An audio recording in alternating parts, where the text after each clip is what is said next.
Hello JFM views, எல்லோரும் எப்படி இருக்கீங்க? எல்லோரும் சூப்பராக இருப்பீங்க நம்புகிறேன். எல்லோரும் நல்லா இருப்போம். இன்றைக்கி நம்ம எதை பற்றி பார்க்க போகிறோம் பார்த்தீங்கன்னா, அதை பற்றி தான் நம்ம பார்க்க போகிறோம்.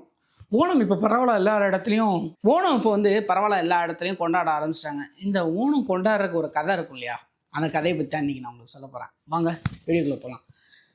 ஆக்சுவலாக ஓணம் நம்ம கேரளாவில் ஸ்பெஷலாக கொண்டாடுவாங்க. இப்போ எல்லா இடத்துலையும் கொண்டாட ஆரம்பிச்சிட்டாங்க. ஓணம் கொண்டாடுறதுக்கு ரீசன் என்ன, அதோட கதை பின்னாடி என்ன இருக்குது அப்படின்னு சொல்கிறத நம்ம இந்த வீடியோவில் பார்க்க போகிறோம்.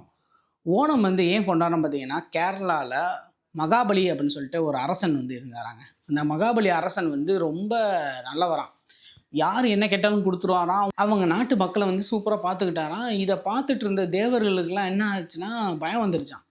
என்னடா இவன் இப்படி நல்லது பண்ணிகிட்டு இருக்கானே, விட்டால் நம்மளை யாரும் கும்பிட மாட்டாங்க, மதிக்க மாட்டாங்க போல அப்படின்னு சொல்லிட்டு தேவர்கள் விஷ்ணுகிட்ட போய் முறையிட்டதாகவும், விஷ்ணு என்ன பண்ணாருன்னா, சரி இப்படியா அப்படின்னு சொல்லிட்டு அவர் ஒரு வாமனர் அவதாரம் எடுத்தாருங்க.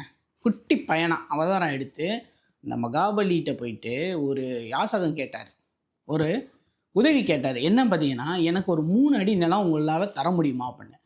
ஸோ நம்ம மகாபலி அரசர் என்ன பண்ணிட்டார், 3 அடி நிலம் தானே எடுத்துக்கோ அப்படின்ட்டார்.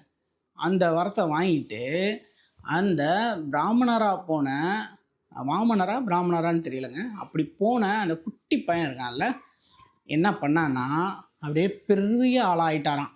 ஸோ 1 அடி பூமியிலையும் 1 அடி வானத்துலேயும் வச்சுட்டு 3ஆவது அடிக்கு இடம் இல்லையா.